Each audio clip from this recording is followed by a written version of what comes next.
আসসালামু আলাইকুম। আশা করি সকলে ভালো আছেন এবং সুস্থ আছেন। আমি আপনাদের সামনে আম প্রাইমারি ২য় যে ধাপের পরীক্ষা হয়েছে, পরীক্ষা নিয়ে আমি কয়েকটা কথা বলবো এবং এটার কাট মার্কস কত হতে পারে এবং যারা এ কত হলে আপনি ভাইভায় চান্স পাবেন। আ এইরকম একটা আইডিয়া দিচ্ছি এবং বিশেষ করে যাদের কোটা আছে তারা কত মার্কস পেলে সেফ জোনে বা যারা এক জেনারেল লেভেলে আছেন তারা মূলত কত মার্কস হলে তারা মূলত আ এই জবে টিকে যেতে পারেন।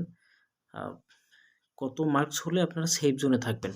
তো আমি আমার অভিজ্ঞতার আলোকে আপনাদের বলছি, আমি যেহেতু বিসিএস পরীক্ষা দিয়েছি এবং আ টানা ৩ টে বিসিএস পরীক্ষায় টিকেছি। প্লাস আল্লাহর রহমতে এখন চাকরি করছি। তো আরো অনেক পরীক্ষা দিয়েছি, অনেক পরীক্ষায় টিকেছি। সেই ধারণার আলোকে আপনাদের তথ্য দিচ্ছি। এই যে পরীক্ষাটা গেল, পরীক্ষাটা অত্যন্ত কম্পিটিটিভ হয়েছে এবং একটা বলতে পারেন একটা বিসিএস এর মতন আ একটা ক্রিটিক্যাল একটা পরীক্ষা হয়েছে। বিশেষ করে আপনারা এখানে আমি আহ কিছু গ্যা বিসিএস পরীক্ষায় তো ৪ টা অপশন থাকে যেখানে ৪ টাই কিন্তু উত্তর থাকে। কিন্তু এখানে দেখা গেছে বেশিরভাগ ক্ষেত্রে অনেকগুলোই বলা হয়েছে যে আ অল অফ দ্য আনসার বা সবগুলোর উত্তর বা কোনোটিই নয় এরকমই বলা হয়েছে। বিশেষ করে আপনাদের কয়েকটা প্রশ্নের যেমন আমি অ্যা একটা আইডিয়া দিচ্ছি। কারণ কাটমার্কস কত হতে পারে এইটার আইডিয়া সম্পর্কে দিতে গেলে আগে কিছু কথা বলা দরকার। দেখা যাচ্ছে এখানে কিছু প্রশ্ন এসেছে যেমন হর্ষণ। অনেকেই এই হর্ষণ হচ্ছে গিয়ে ওখানে আনন্দ আছে, হাসা আছে।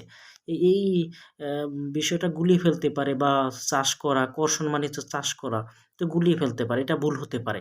তারপর দেখে যে আরেকটা কথা আছে আমরা সবাই রাজা আমাদের এই রাজার রাজত্বে এমন একটা প্রশ্ন এসছে। এই প্রশ্নটা অনেকেই ভুল করবে যে এখন উত্তরটা হচ্ছে দায়িত্ববোধ। এছাড়া আরো অপশন আছে। এরপরে আরেকটা আছে যেমন আমার জ্বর লাগছে। এই জ্বর লাগছে এখানে কোন বাক্য? অনেকেই ভুল করে ফেলবে যে আসলে জ্বর লাগছে তাই জ্বর ২ টা হচ্ছে দ্বিরুক্ত, তাহলে এটা মনে হয় দ্বিরুক্ত। আসলে ওখানে বলা আছে কোন ধরনের বাক্য। এইখানে কেউ ভুল করে ফেলতে পারে। দ্বিরুক্ত কিন্তু ১ম অপশন দিয়ে দিয়েছে আবার। তো এইরকম ভুল হতে পারে। তারপর আছে কোনটি দেশি শব্দ? অনেক যে দেশি শব্দ নয় যেমন মাছি, অন্যগুলো কিন্তু দেশি শব্দ। অ তো এইটা ভুল হয়ে যেতে পারে। এরপর হচ্ছে গিয়ে আপনার ইংরেজি সাহিত্য থেকে কিছু প্রশ্ন এসছে যেমন আপনার উইলিয়াম ব্লেকের একটা আছে 'আই স্কুল বয়', হ্যাঁ? এইরকম একটা প্রশ্ন এসছে। তারপর আর্নেস্ট হেমিংওয়ে এক কোথার কবি? আমেরিকান কবি। এরপরে হচ্ছে গিয়ে আপনার আরো ওয়েলসের কিছু প্রশ্ন এসছে যেখানে অপশন বলে দিছে যে এবং অল অফ দ্য অ্যানসার্স মানে সবগুলোই উত্তর। এই যে আ এ সাহিত্য থেকে এই প্রশ্নগুলো এসছে ৩-৪ টা অপশনে ৩ টে অপশনে উত্তর দিয়ে একটা বলা হয়েছে। এরপরে আরো আপনার যেমন ইংরেজি বানানের ক্ষেত্রে একটু ক্রিটিক্যাল বিষয় চলে আসছে। তারপরে ইনকারেক্ট একটা কোনটা ভুল বাক্য ইংরেজিতে। যেমন এট হোম একটা আছে, হ্যাঁ? He reached at home yesterday. এরকম একটা প্রশ্ন আছে যে এট হোম আছে। এট হোম বসবে না। হোমের পূর্বে কোনো প্রিপোজিশন এট হোম হচ্ছে বসবে না। তো এইটা একটা ভুল।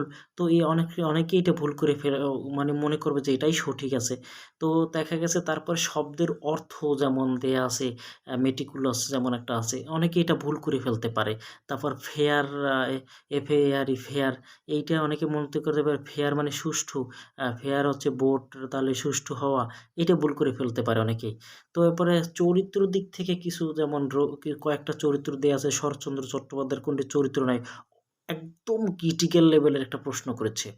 তো উম তো এই যে একটা প্রশ্ন, এটা একটা অনেক কঠিন একটা প্রশ্ন। অনেকেই এই বিষয়টা ভুল করবে। তারপরে আপনারা দেখেছেন যে সংক্রামক ব্যাধি, অসংক্রামক কোনটা ব্যাধি যেমন স্ট্রোক আর ক্যান্সার আছে। তারপরে এখানে আ আপনার সাক্ষরতার হারে এখানে অনেকেই সাক্ষরতার হারে কোথায় এগিয়ে। তো অনেকেই মনে করবে যে বরিশাল হয়তোবা সাক্ষরতার হার এগিয়ে ছিল। কিন্তু আসলে যে বর্তমানে যে তথ্য সাক্ষরতার হারে এগিয়ে ঢাকা, এইটা কিন্তু অনেকে ভুল করে ফেলবে। তারপর হচ্ছে গিয়ে আপনার একটা বিষয় হচ্ছে বৈদেশিক আয় মূলত অর্থ বিভাগের কোন দপ্তরটা এই বিষয়ে আ বা আলোকপাত করে বা এটা দায়িত্ব পালন করে অর্থনৈতিক যে সম্পর্ক বিভাগে। তো এইখানে কিন্তু এইটাও কিন্তু অনেকেই ভুল করে ফেলবে। তারপরে আরেকটা হচ্ছে তোমার আপনার আ প্রেইজ আছে মানে প্রশংসা করা। তারপরে ওখানে অপশন কিন্তু কয়েকটা স্কোল্ড দেয়া আছে, তারপরে রিভাগ দেয়া আছে। অনেকে রিভাগটা দেখেই ওইটাই উত্তর করে ফেলবে। বাকি ২ টা বুঝতে পারবে না। মনে করবে ওইটা উত্তর। তো কোনটা দেবে হিমশিম খাবে। তারপরে বিষয় হচ্ছে আপনার একটি ওই আপনার আয়তক্ষেত একটি ওই সে পরিমিতির একটা অঙ্ক আছে। দৈর্ঘ্য এত, প্রস্থ এত, উচ্চতা ০ এইটা কিন্তু অনেকে ভুল করে ফেলবে। আসলে কি হতে পারে? যেমন দৈর্ঘ্য আছে, প্রস্থ আছে, উচ্চতা নাই। তাহলে উচ্চতা যেহেতু ০ তাহলে নেই বিধায় দ্বিমাত্রিক। এরপর হচ্ছে গিয়ে আপনার যেমন আরেকটা আছে আ বা বা পেন্সিলের ওজন এটা কত মিলিগ্রাম? অনেক সময় এগুলো মনে থাকে না। বের করাটা অনেক টাফ হয়ে যায়। তারপর হচ্ছে গিয়া এই যে মিলিয়ন, ১ মিলিয়ন সমান ১ বিলিয়নের কত অংশ? এইরকমই আ অনেক সময় এইটা কিন্তু আমাদের জানা মতে অনেকে এইটা ভুল করে ফেলবে। হয়তোবা অনেকের ভুল হবে না কিন্তু কারো ভুল হয়ে যাবে। তো এই হচ্ছে তারপরে এআই এর একটা প্রশ্ন আছে। এআই, এআই এর একটা প্রশ্ন অনেকে যে মোবাইল একটা ডিজিটাল ডিভাইস দিয়ে দেবে। ওখানে আইআর আছে, ক্লাউড সার্ভার আছে। তো এই বিষয়টা হচ্ছে গিয়ে অনেকে এই সকল উত্তরগুলো হচ্ছে সবগুলো। যারা এই প্রশ্নগুলো সম্পর্কে আগেও পড়া আছে, আইডিয়া নিয়ে আছে তাদের কিন্তু এটা ভুল হবে না। নতুবা কিন্তু ওভারঅল অনেকগুলো প্রশ্ন দেখা যাচ্ছে যে আপনার এখানে আব অভাব অনেকেই এই প্রশ্নের উত্তরগুলো পারবে না। তো সেক্ষেত্রে সব মিলিয়ে দেখা গেছে যে আপনার এখানে যারা উম ৪৭ কিংবা ৪৮, ৪৮ থেকে বিশেষ করে ধরতে পারেন। ৪৮ থেকে ৫০, ৫১ বা ৪৭, ৪৮ থেকে ৫০, ৫১ এর মধ্যে যারা পাবে 100% আপনারা আমি আশা করছি আপনারা ভাই ডাক পাবেন। বিশেষ করে ৪৮ থেকে ৫১ অবশ্যই পাবেন। আর উম আর হচ্ছে গিয়ে যারা একদম সেফ জোনে থাকবে সেফ জোনে থাকতে হলে অবশ্যই আপনাকে চাকরিটা কনফার্ম হওয়ার ক্ষেত্রে আপনি ৫৪ কিংবা ৫৫ বা ৫৬ এটা একদম যথেষ্ট মার্কস। ভাইভাটা ভালো হলে অবশ্যই আপনি চাকরি পেয়ে যাবেন। তো আমি আবারও বলছি যাদের কোটা আছে, কোটার ক্ষেত্রে আপনারা আ দেখা গেছে যে আপনার আ আ কিছুটা অনেক সময় ভেরিয়েশন হতে পারে, হয়।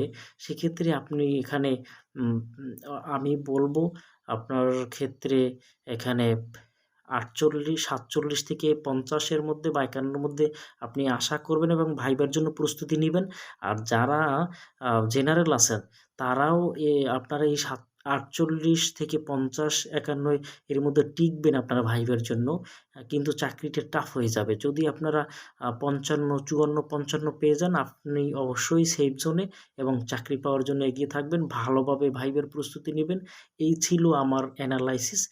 ভালো লাগলে অবশ্যই আপনারা ফিডব্যাক দিবেন, আ মন্তব্য জানাতে পারেন। আর যদি আমার চ্যানেলে বিভিন্ন গুরুত্বপূর্ণ তথ্য আছে, পরবর্তী যেকোনো ভিডিও পেতে যদি চান তাহলে আমার চ্যানেলটি সাবস্ক্রাইব করে বেল বাটনটি অন করে রাখবেন। আপনাদের সকলকে ধন্যবাদ। পরে অন্য কোনো ভিডিও নিয়ে কথা বলব। আল্লাহ হাফেজ। আসসালামু আলাইকুম।